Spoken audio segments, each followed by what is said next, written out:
is Monalisa Uncle, and today's video we're going to talk about the guidelines to consider in choosing a hardware or software in business. So let us know what are those. So in choosing a hardware in business, desktop and laptop computers, servers, printers, portable storage devices, video cards, and telephone system are all examples of small company hardware. Since these items can take up a significant portion of your IT budget, it's important to consider new purchases carefully. Each item will have its own specific set of features and options. But there are some considerations that apply to many of these purchases. First is range of features. Before actually beginning your search, come up with a list of essential features that your business uses regularly. Each product will likely have different options available. So make sure that your list and the product's features are compatible.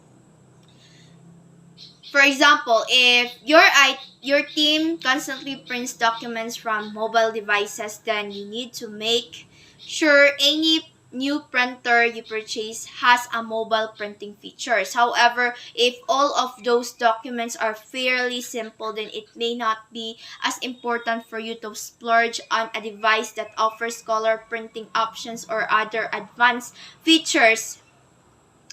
Then next is the speed and performance. Most hardware devices have a processor or CPU that's responsible for the speed and performance of the device. The more processing power available, the faster your computer or hardware device can work. Higher processing power also allows your device to complete more complicated tasks and handle larger workloads.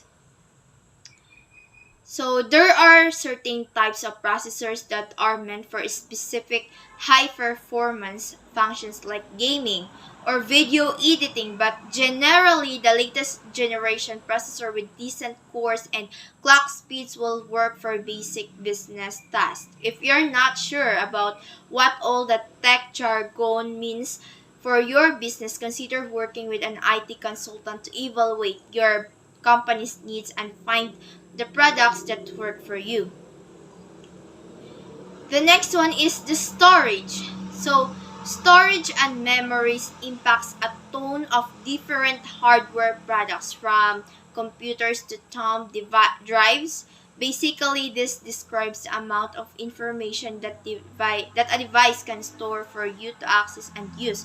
You need storage for everything from basic documents and photos to complicated programs and applications. The amount of storage you have available can also impact performance. The closer you are to your storage limits, the slower your device may run. So, storage and speed often go hand in hand.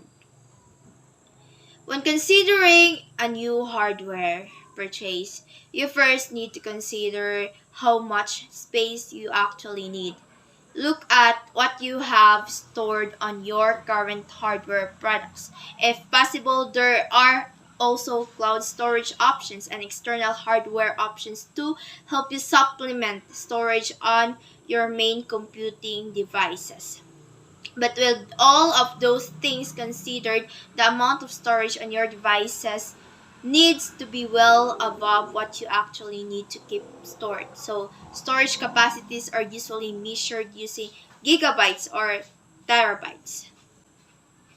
The next one is mobility. So, about 52% of employees around the world work remotely at least once per week. Even if you don't actually telecommute or allow your employees to do so, there's a good chance that you might travel for business or sometimes have to access work files from somewhere other than your desk.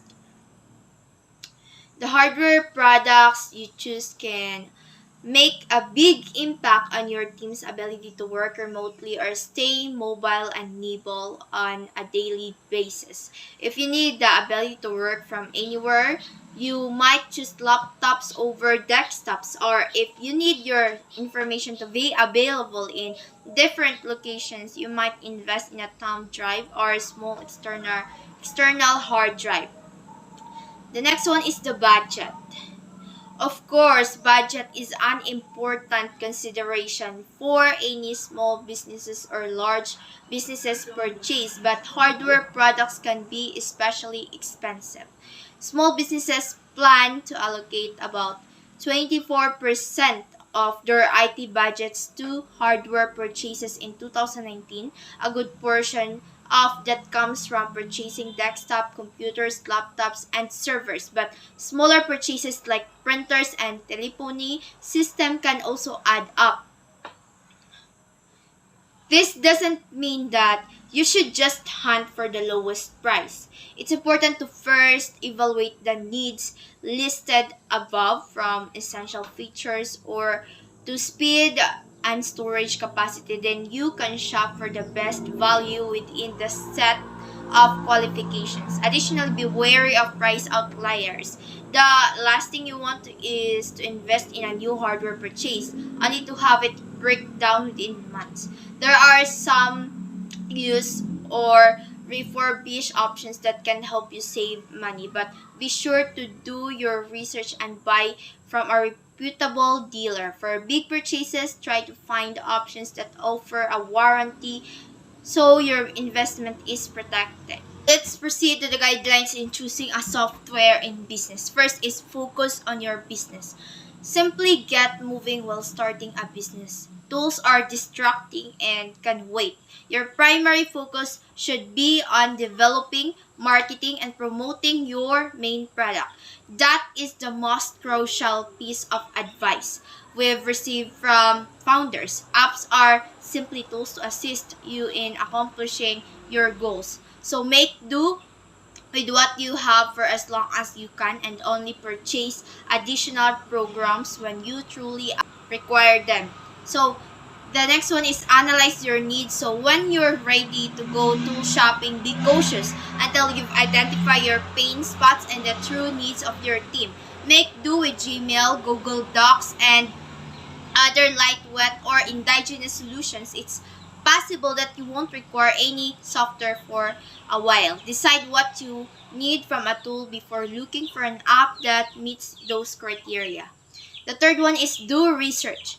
Finding out what software companies similar to yours use is a straightforward alternative. That input will be the most objective and relevant for your team, ensuring that the tools you use will accomplish your goals.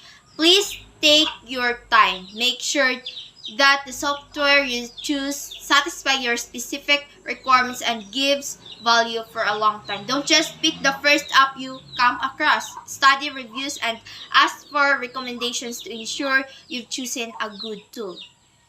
So the fourth one is don't scrimp. Consider the price, but pay for quality. Only 20% of the entrepreneurs identify cost as driving factor in tool selection by the time they reach the stage where they can receive serious funding.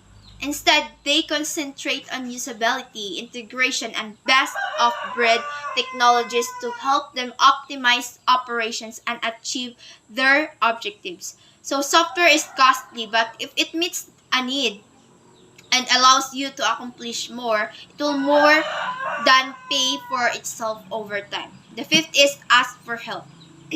So you're certain to have questions and worries when you're just started with a new app. So go ahead and inquire. The software developers who create the tool you use, like your firm, want their products to operate well for you. Companies want you to enjoy their program, so ask for assistance when you first start using it. The sixth is customize apps for your needs. You'll get the most out of your tools if you understand your personal needs and workflows. To make a tool fit your team's style, you may need to adjust parameters. Other times, you may need to use an app for a purpose other than what it was designed for. What important is that you find a tool that meets your requirements. So Don't be concerned about defaults. Customize programs to meet your workflow. The seven is integrate everything. You'll frequently need to link tools if you want to automate activities, copy and paste less, or adjust them to function the way you want. You can create your own marketing automation workflow by connecting a spreadsheet to your CRM and then connecting an email marketing app.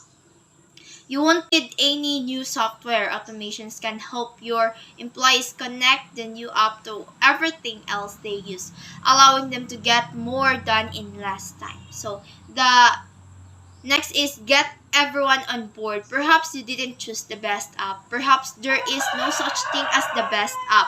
However, once you've chosen a tool, make sure everyone uses it and don't worry about alternatives. That is the only way to benefit from it in any sense. So don't just find a new app. Make sure it's being used by everyone on your team.